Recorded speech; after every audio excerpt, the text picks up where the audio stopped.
حي على الفلاح.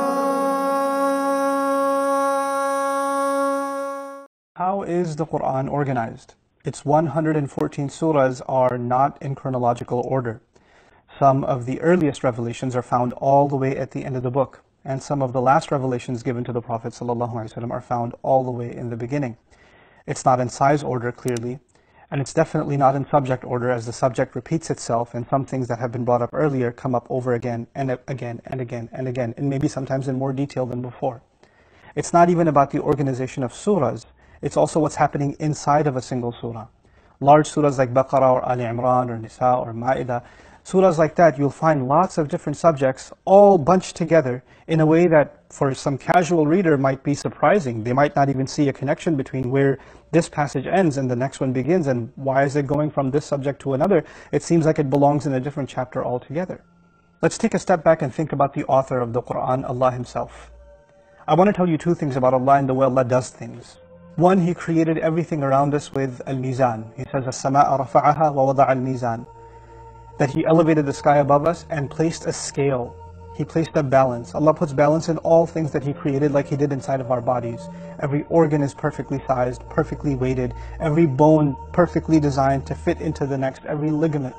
The same way every tree and every animal, the size of them, the weight of them, the proportions of them, the food they're going to eat, all of it is perfectly and harmoniously designed. This is Allah's creation. هَذَا خَلْقُ اللَّهِ. On the one hand, there is balance and harmony in what He creates, and on the other hand, He says, لَقَدْ خَلَقْنَا الْإِنسَانَ فِي أَحْسَنِ تَقْوِيمٍ أَن تَقُومَ السَّمَاءُ وَالْأَرْضُ بِأَمْرِهِ. That the skies and the earth have qiyam in them, qawam in them, that the human being was created with taqweem. What is this word?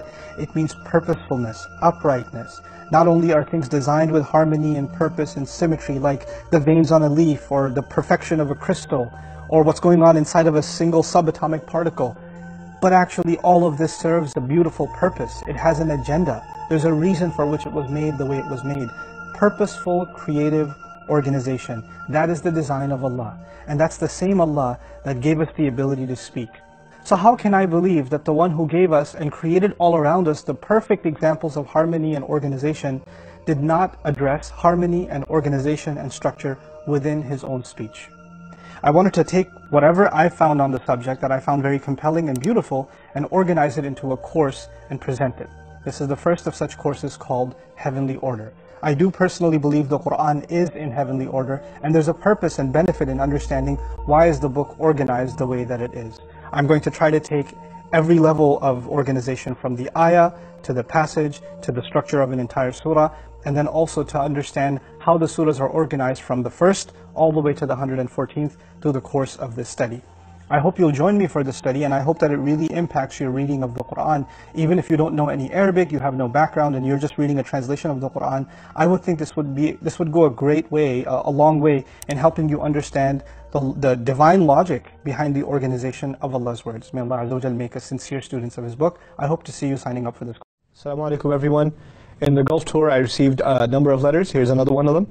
When someone gets on your last nerve and you run out of patience, and the person replies, "This is because of shaitan," how do you respond? You don't respond.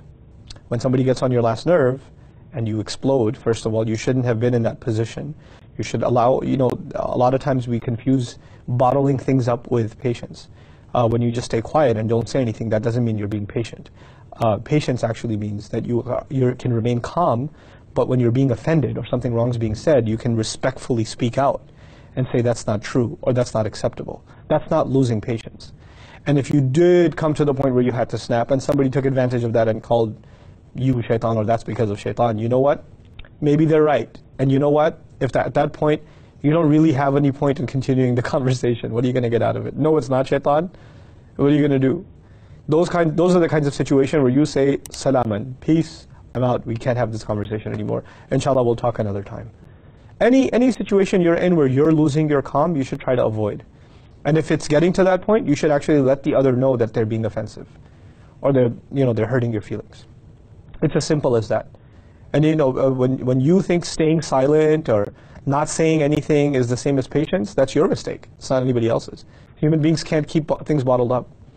They can't. It's the way in which you express your frustration, that's patience.